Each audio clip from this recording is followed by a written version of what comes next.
قلم بھی تو،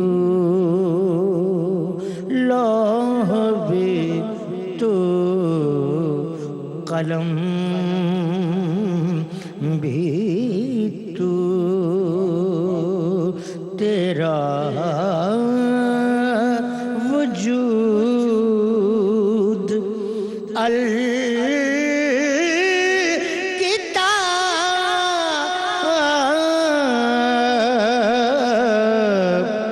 گنبد آبگینہ رنگ، تیرے محیط میں ہوا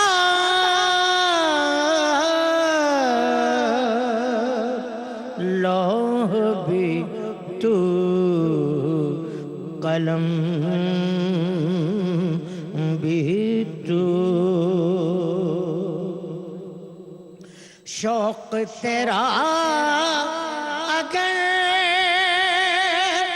نہ ہو،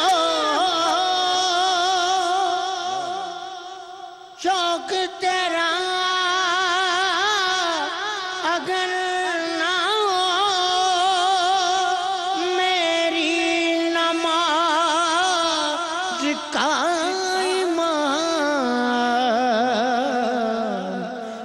میرا قیام بھی حجاب، میرا سجود بھی حجاب،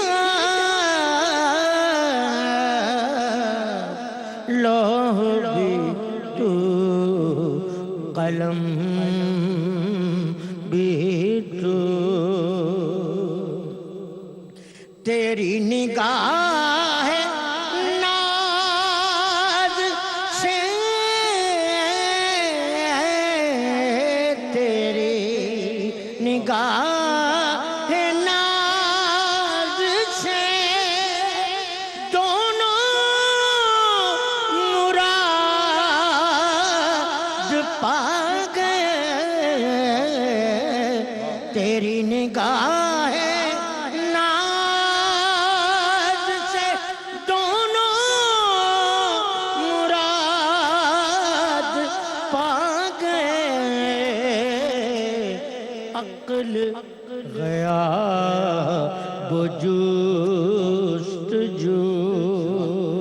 عشق حضور اس طرح،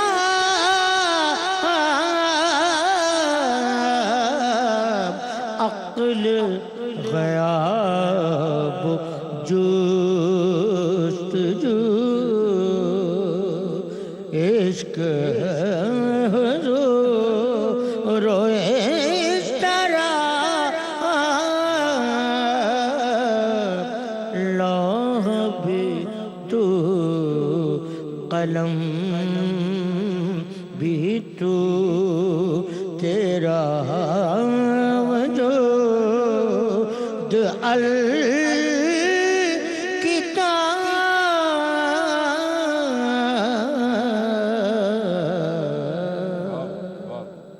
ناظرین، جناب اختر حسین قریشی کلام اقبال پیش کر رہے تھے۔ ہم اپنے موضوع کی طرف آتے ہیں۔ آج ہمارا موضوع ہے کہ حضرت علامہ کے کلام میں حضرت بلال کو کیا فوقیت حاصل ہے اور کیوں حاصل ہے۔ میں درخواست کرتا ہوں جناب مفتی طاہر تبسم آپ سے، آپ ارشاد فرمائیے، صحابہ کی ایک طویل فہرست ہے،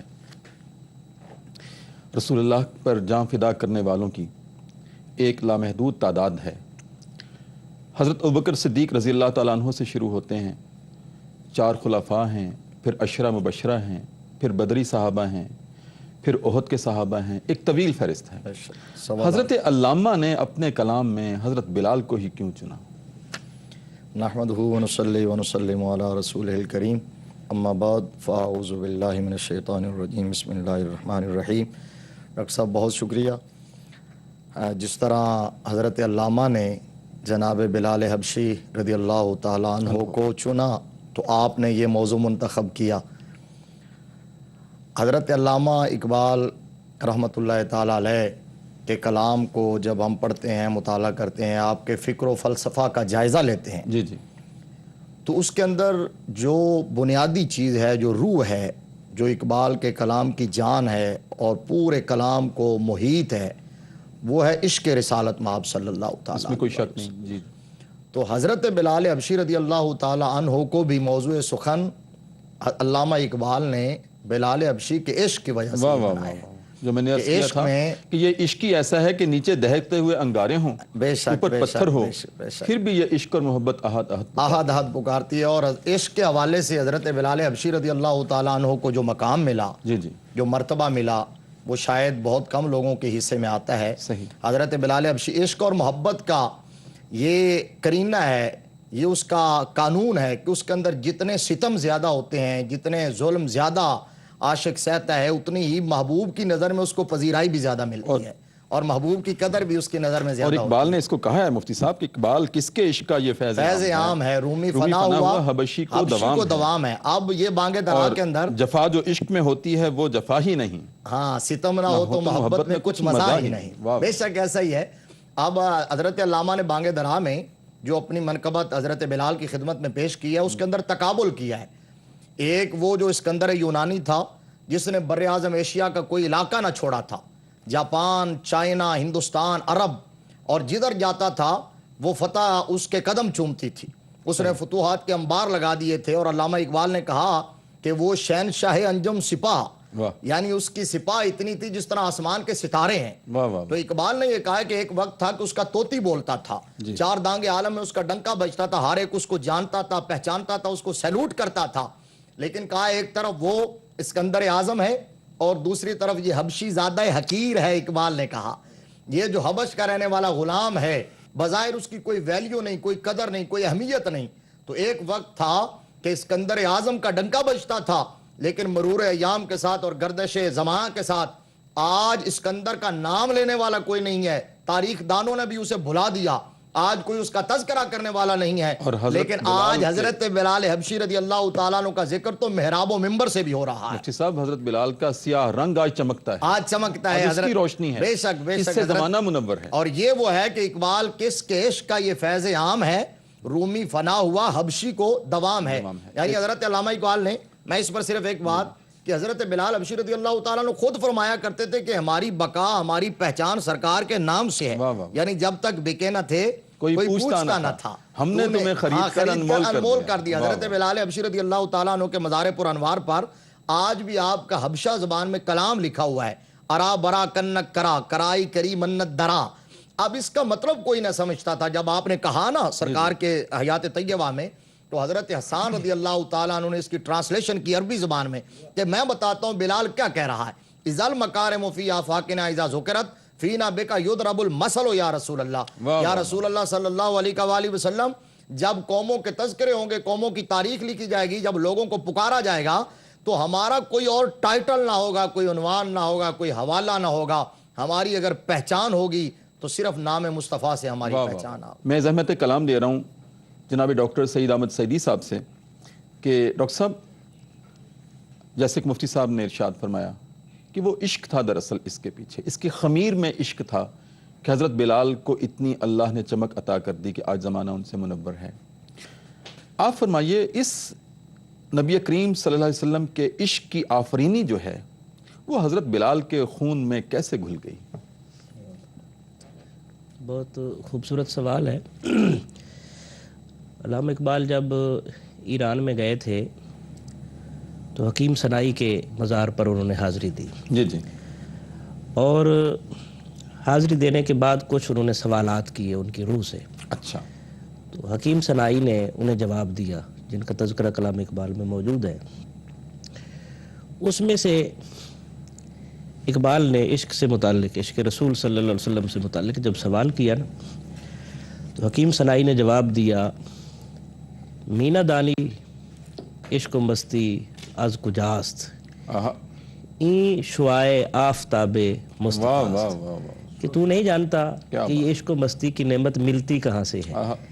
یہ تو آفتاب رسالت سے پھوٹنے والی ایک کرن ہے.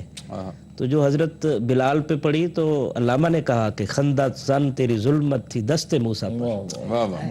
تو یہ ایک حقیقت ہے. اور ہمارے لیے بھی جو اس میں درس ہے وہ یہی ہے کہ جس طرح حضرت بلال رضی اللہ عنہ کی کوئی حیثیت نہیں تھی، صحیح. لیکن جب بارگاہ رسالت میں آئے اور پھر عشق کی منازل طے کی تو پھر وقت نے دیکھا کہ مکہ جب فتح ہوا 10,000 صحابہ کا مجمع ہے اور پھر بے شمار مشرک کافر موجود ہیں. آپ نے فرمایا این بلال، میرا بلال کدھر ہے؟ آہا. عرض کی گئی حضور اللہ کا گھر اللہ کی بندگی کے لیے پاک ہو چکا ہے، آپ جبین نیاز جھکا کے شوق پورا فرمائیے. واہ. تو نبی رحمت صلی اللہ علیہ وسلم نے اس وقت پکارا اے نا بلال، میرا بلال کدھر ہے؟ آہا. حضرت بلال قدسیوں کا مجمع چیرتے ہوئے حاضر خدمت ہوئے اور عرض کی لبیک یا رسول اللہ، میں حاضر ہوں. آپ نے فرمایا بلال ایسا کرو، کعبے کی چھت پہ چڑھ کر آذان دو اور تاکہ میں رب کی بارگاہ میں جبین نیاز جھکا سکوں. تو کہتے ہیں کہ حضرت بلال کبھی اپنے سراپا کا جائزہ لیتے، کبھی رسول اللہ صلی اللہ علیہ وسلم کے چہرے انور کی طرف دیکھتے کہ کہاں میں اور کہاں یہ منصب. اور وہاں حدیث کی کتابوں میں یہ موجود ہے، مفتی صاحب تشریف فرما ہے کہ عتاب ابن اسید نے کہا شکر ہے میرا باپ یہ منظر دیکھنے سے پہلے مر گیا. ایک نے اس کو یوں کہا سہیل ابن عمر نے کہ جیسے اللہ کی مرضی. اور حارث ابن حشام نے تو رذالت کی حد کر دی اور کہا کیا جناب محمد صلی اللہ علیہ وسلم کو اس کے علاوہ کوئی نہیں ملا تھا؟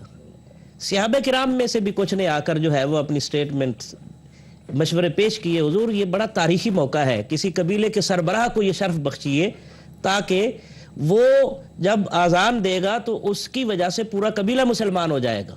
نبی رحمت صلی اللہ علیہ وسلم نے سب کی باتیں سنی، لیکن فیصلہ کن انداز میں فرمایا جب امیہ بن خلف کی تپتی ہوئی ریت پر گھسٹ گھسٹ کر اللہ احد کہنے کا مرحلہ تھا تو میرا بلال سب سے آگے تھا. آج کعبہ کی چھت پہ کھڑے ہو کر اللہ اکبر کہنے کا مقام ہے تو یہ شرف بھی میرے بلال کو بخشا جائے. یہ رتبہ بلند ملا جس کو مل گیا، ہر مدعی کے واسطے دار و رسن کہاں. حضرت بلال کو نبی کریم صلی اللہ علیہ وسلم سے اتنی محبت تھی اور رسول اللہ کو بھی اتنی محبت تھی.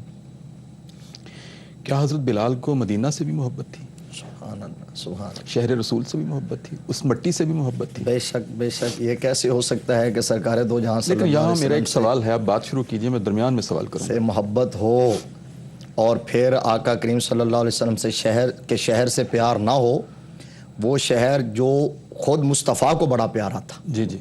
حدیث میں موجود ہے کہ امام الانبیاء صلی اللہ علیہ وسلم جب باہر جاتے تھے، کہیں سفر پر تشریف لے جاتے اور واپس تشریف آوری ہوتی آقا کی، تو مدینہ کے در و دیوار پر جب آقا کی نظر پڑتی تو مصطفیٰ کی طبیعت بے چین ہو جاتی، بے قرار ہو جاتی. صحابہ کہتے ہیں حضور صلی اللہ علیہ وسلم اپنی سواری کو تیز کر دیا کرتے تھے. اور آپ کو یاد ہوگا کہ مکہ سے جب نکلتے ہوئے حضور صلی اللہ علیہ وسلم نے یہ دعا کی تھی کہ اللہم حبب الینا المدینہ کا حبنا مکہ تو اشدہ. یا اللہ، اس اہل مکہ نے مجھے رہنے نہیں دیا. ہاں، اب جیسے مکہ کو محبوب بنایا ہے، مدینہ کو بھی اس طرح بلکہ اس سے بھی زیادہ محبوب بنا دے. اور پھر آقا کریم صلی اللہ علیہ وسلم نے فرمایا جو تم میں سے کسی کے بس میں ہو مدینہ میں جو مر سکتا ہو وہ مدینہ میں مر جائے. تو حضرت علامہ اقبال کو خود شہر مدینہ سے اتنا عشق تھا، اتنی محبت تھی کہ آپ نے کہا نا مشہور شعر آپ کا کہ خیرہ نہ کر سکا مجھے جلوہ دانش فرنگ، سرمہ ہے میری آنکھ کا خاک مدینہ و نجف. تو حضرت اقبال نے حضرت بلال حبشی رضی اللہ تعالیٰ عنہ کے حوالے سے بھی اپنی منقبت میں اپنی نظم کے اندر یہی بات کہی ہے کہ چمک اٹھا جو تیرے مقدر کا ستارہ، حبش سے تجھ کو اٹھا کر حجاز میں لایا. اور اس کے اندر آپ نے ایک بڑی خوبصورت بات کہی، وہ آستانہ چھٹا تجھ سے ایک دم کے لیے، وہ آستانہ چھٹا تجھ سے ایک دم کے لیے، کسی کے شوق میں تو نے مزے ستم کے لیے. اور مدینہ تیری نگاہوں کا نور تھا گویا. واہ واہ. مدینہ تیری نگاہوں کا نور تھا گویا، تیرے لیے تو یہ صحرا ہی طور تھا گویا. حضرت بلال حبشی رضی اللہ تعالیٰ عنہ کو مدینہ سے اتنی محبت تھی، اتنا عشق تھا، لیکن تھا ذات رسالت مآب صلی اللہ علیہ وسلم کی وجہ سے. جو میں سوال کرنا تھا اس کا جواب آپ نے میرے خیال سمجھ گئے ہیں کہ میں کیا کہنے والا ہوں، اور آپ نے اس کا جواب پہلے دے دیا. میں یہی پوچھنے والا تھا کہ حضرت بلال پھر مدینہ چھوڑ کیوں گئے؟ ہاں، چونکہ ظاہر بات ہے مدینہ سے محبت تھی تو ذات مصطفیٰ کی وجہ سے تھی۔ اب جب سرکار دو جہاں صلی اللہ تعالیٰ علیہ وآلہ وسلم نے ظاہری دنیا سے پردہ فرما لیا، حضور نہ رہے، تو اب حضرت بلال سے مدینہ میں رہنا گوارا نہ ہوتا تھا، برداشت نہ ہوا۔ ان کی محبت اور ان کا عشق کا جو مقام انہیں ملا تھا نا، اس کا تقاضا تھا کہ مدینہ کی گلیوں میں چلتے ہوئے آقا کو دیکھتے تھے۔ حضور صلی اللہ علیہ وسلم کے گھر کے وزیر خزانہ تھے حضرت بلال رضی اللہ تعالیٰ عنہ، اور نیزہ پکڑ کے سرکار کے آگے آگے چلا کرتے تھے، مصلی میں جا کے، عیدگاہ میں جا کے نیزہ گاڑ دیا کرتے تھے۔ میرے کریم آقا نے اتنا قرب عطا کیا تھا، اتنا مقام عطا کیا تھا کہ حضرت فاروق اعظم رضی اللہ تعالیٰ عنہ جیسا جلیل القدر امیر المومنین اور سپہ سالار وہ کہتا ہے کہ بلال میرا سردار ہے۔ یہ آقا نے مقام عطا کیا تھا، یہ عظمت عطا کی تھی۔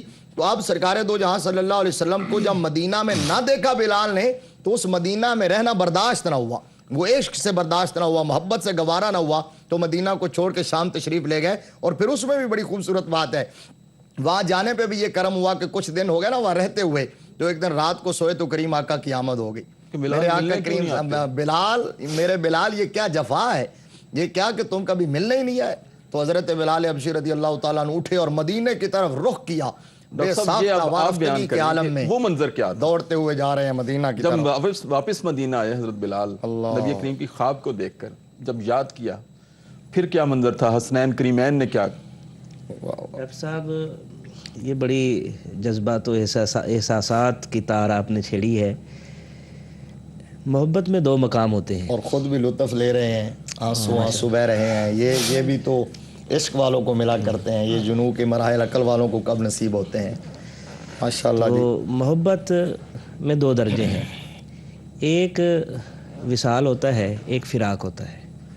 وصال کی اپنی لذت ہے، فراق کی اپنی لذت ہے۔ علامہ کا ہم تذکرہ کر رہے ہیں، علامہ فرماتے ہیں عالم سوز و ساز میں وصل سے بڑھ کے ہے فراق، وصل میں مرگ آرزو، ہجر میں لذت طلب۔ اور اس کی فضیلت بڑی ہے۔ اگر فراق کی کوئی فضیلت نہ ہوتی نا، تو وقت کے ہونے والے دو خلیفہ حضرت عمر اور حضرت علی رضی اللہ تعالیٰ عنہما کو حضور صلی اللہ علیہ وسلم اپنی قمیص مبارک عطا فرما کے ویسے کرنی کے پاس نہ بھیجتے۔ تو یہ لذت ہے، اور جس کو ملتی ہے وہی اس سے جو ہے وہ لطف اندوز ہوتا ہے۔ تو حضرت بلال نے وصال کے بھی مزے لیے، اور جب دور گئے اور پھر نبی رحمت صلی اللہ علیہ وسلم کے فراق میں تڑپے، اس پر بھی حدیث ہے کہ زر غبن تزدد حبا، تھوڑا وقفے سے ملا کرو، محبت میں اضافہ ہوگا۔ کیوں؟ اس لیے کہ جب بندہ دور جائے گا اور ماہی بیاب کی طرح تڑپے گا، ایک نماز مسجد نبوی شریف میں پڑھی جائے 50,000 نمازوں کا ثواب ہے، تو 2 دن بھی اگر لگائے تو 5 لاکھ نمازیں بنتی ہیں۔ تو کیا رسول اللہ صلی اللہ علیہ وسلم اپنے صحابی حضرت ابو ہریرہ کو اتنے بڑے ثواب سے محروم کرنا چاہتے تھے؟ نہیں، بلکہ یہ حقیقت اجاگر فرمانا چاہتے تھے ہم جیسوں کے لیے کہ جب یہ مجھ سے دور جائیں گے، پھر ماہی بیاب کی طرح تڑپیں گے، پھر جب شدت تڑپ کی حد سے تجاوز کرتی ہے تو وہ آنسو کی صورت میں ڈھل جاتی ہے۔ تو اس وقت ان کی آنکھوں سے نکلنے والا ایک ایک آنسو جو ہے وہ کئی لاکھ نمازوں پر بھاری ہوگا۔ سبحان اللہ۔ تو حضرت میں آپ کی زبان سے وہ سننا چاہتا ہوں جو جب حضرت بلال واپس آئے تھے اور حسنین کریمین نے اذان کی فرمائش کی تھی، جب حضرت بلال مدینہ طیبہ پہنچے، آ کر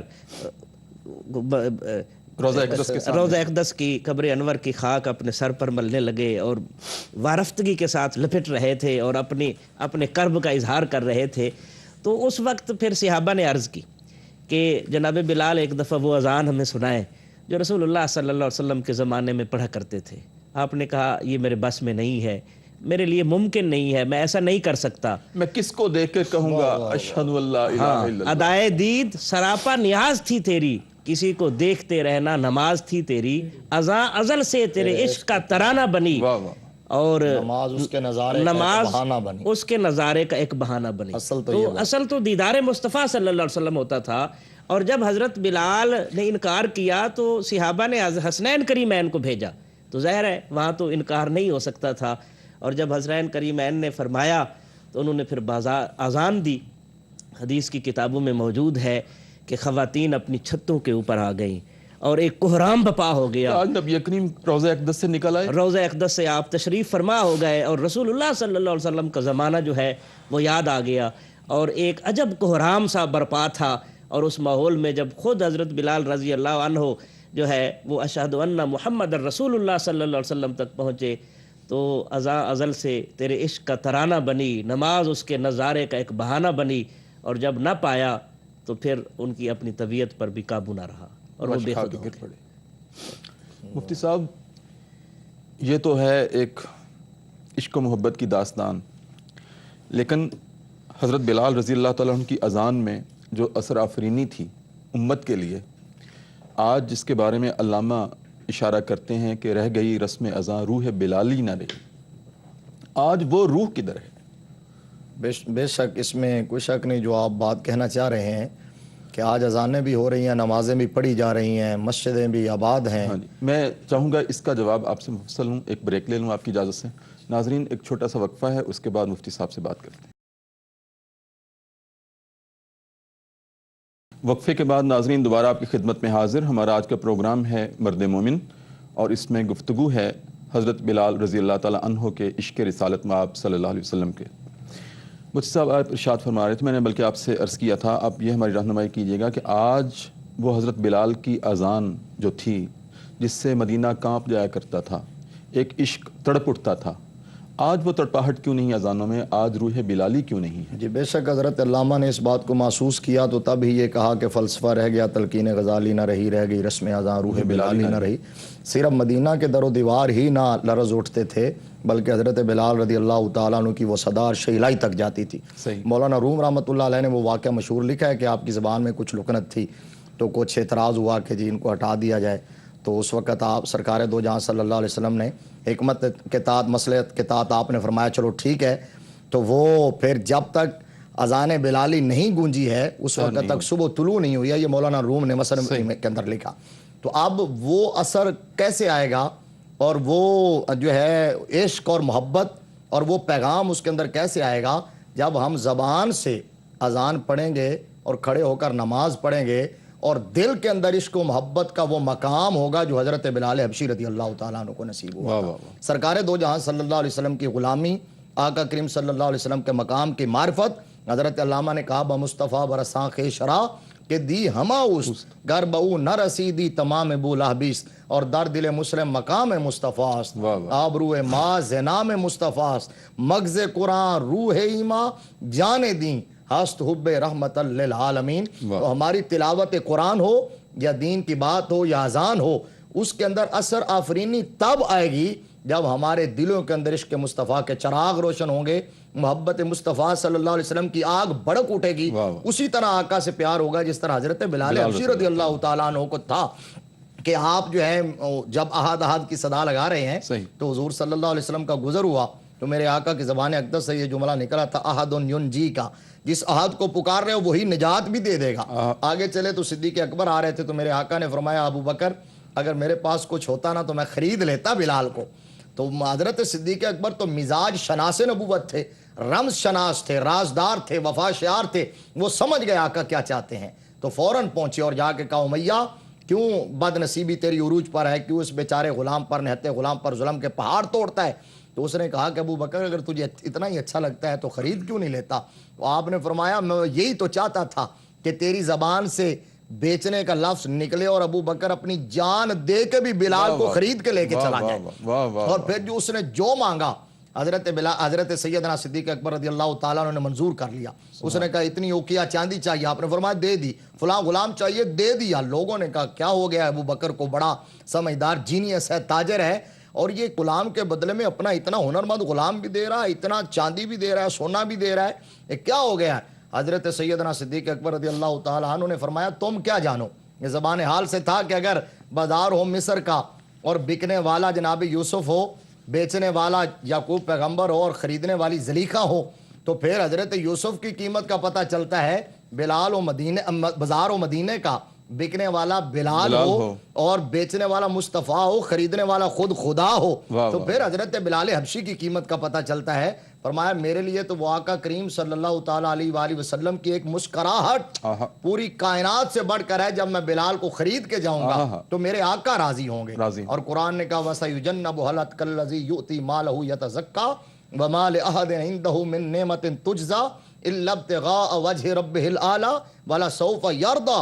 یعنی یہ جب بلال کو خرید کے آئے تو لوگوں نے کہا شاید کوئی احسان ہوگا حضرت بلال یا ان کے خاندان کا ابو بکر پر، تو اللہ تبارک و تعالیٰ نے جبرائیل امی کو بھیج کے شہادت دی. کہا نہ ابو بکر پر کسی کا احسان نہیں ہے, اس نے جو بلال کو اتنی بھاری قیمت دے کے خریدا ہے وہ تو صرف اور صرف خدا و مصطفیٰ کی رضا چاہتا ہے, اور اللہ راضی ہو گیا ہے. والا سوف یرضا, اللہ راضی ہو گیا ابو بکر سے.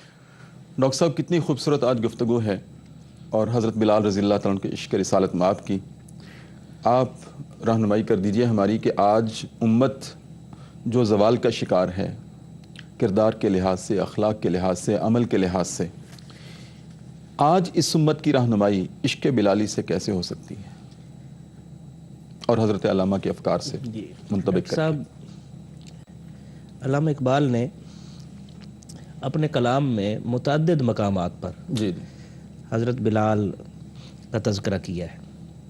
مثلا ایک جگہ لکھتے ہیں شکوہ میں کہ تجھ کو چھوڑا رسول عربی کو چھوڑا, بت گری پیشہ کیا بت شکنی کو چھوڑا,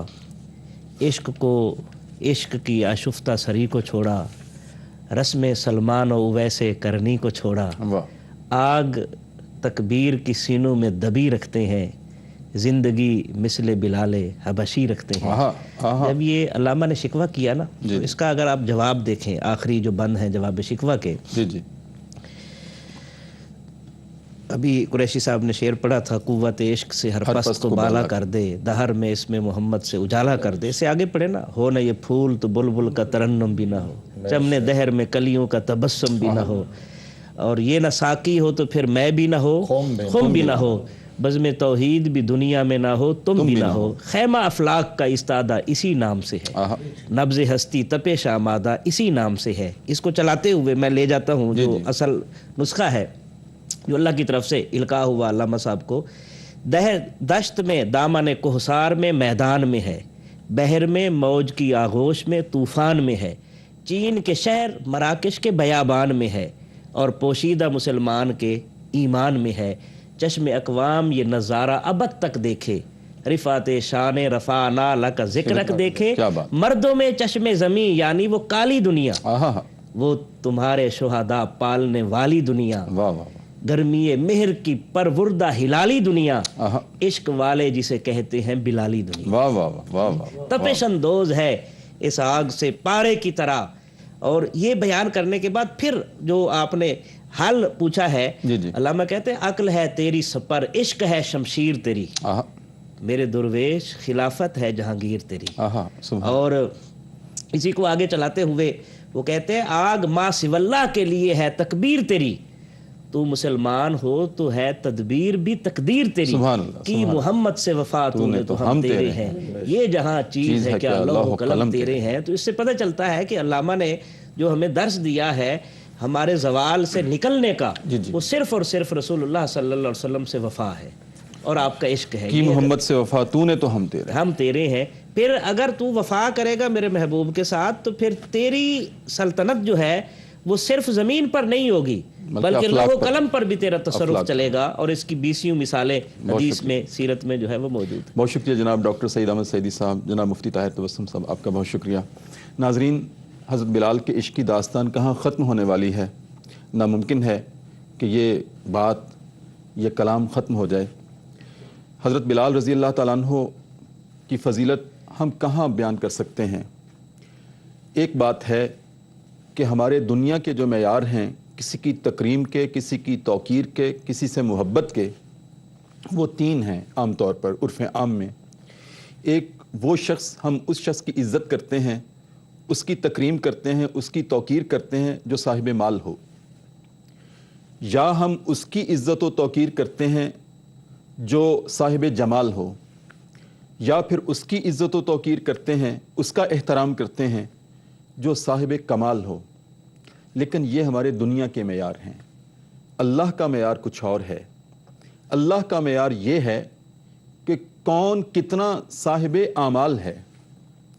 مال نہیں چاہیے, جمال نہیں چاہیے, بلال چاہیے.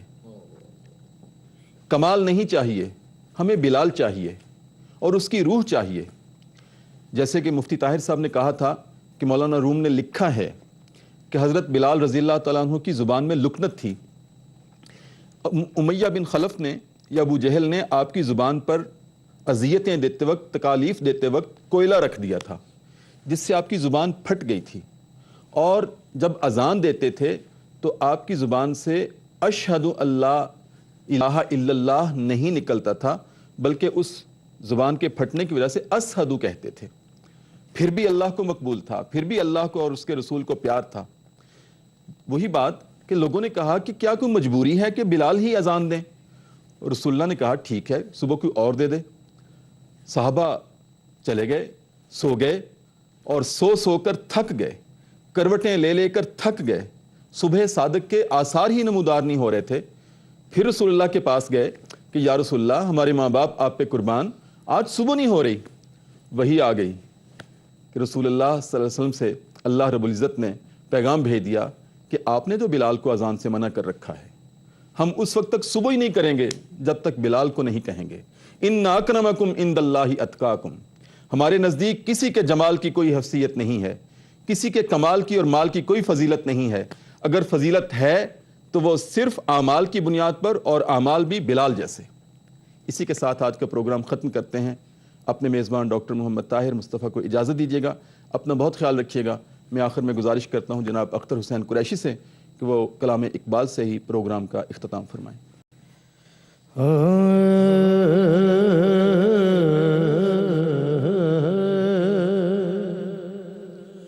چمک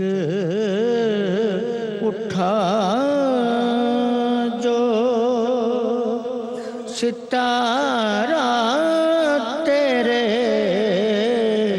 مقدر کا، چمک اٹھا جو ستارہ تیرے مقدر کا،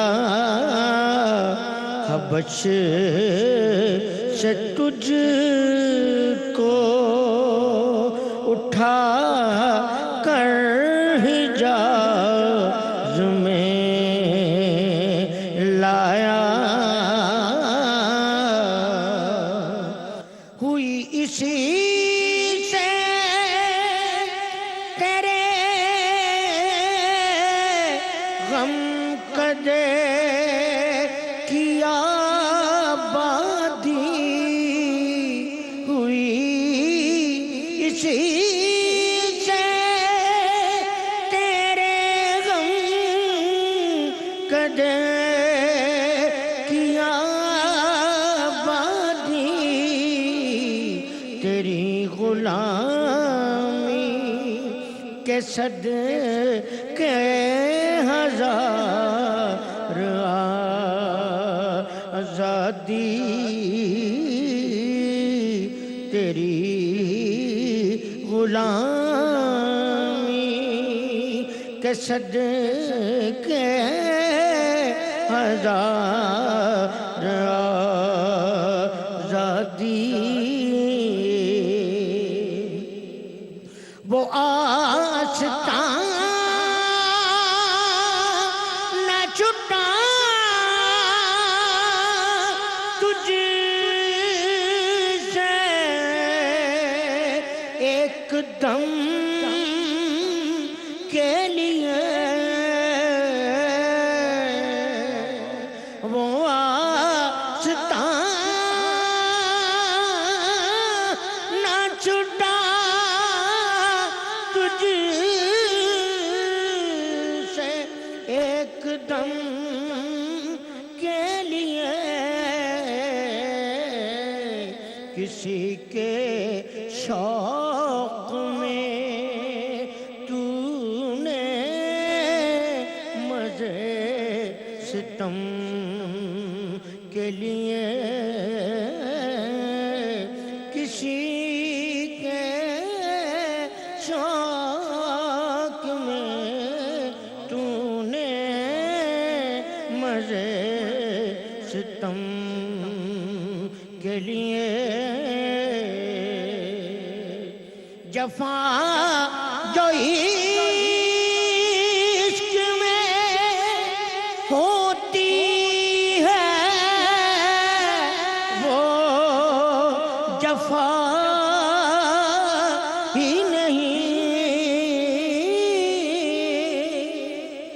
جفا جو عشق میں ہوتی ہے وہ جفا ہی نہیں، ستم نہ ہو تو محبت میں کچھ مزہ ہی نہیں، ستم نہ ہو، ستم نہ ہو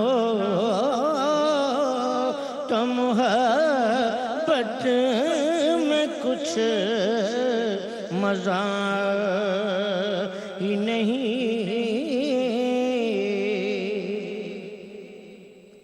ادائے دید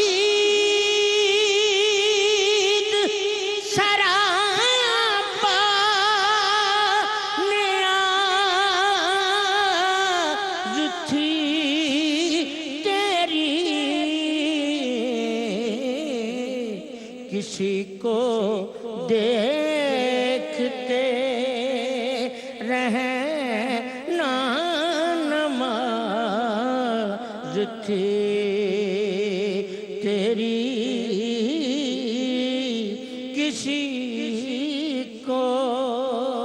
کسی کو دیکھتے رہنا نماز تھی تیری۔ دل مسلم کو وہ زندہ تمنا دے یا رب، دل مسلم کو جو قلب کو گرما دے، جو روح کو تڑپا دے یا رب، دل مسلم کو وہ زندہ تمنا دے یا رب، یا رب۔ پھر وادی فارا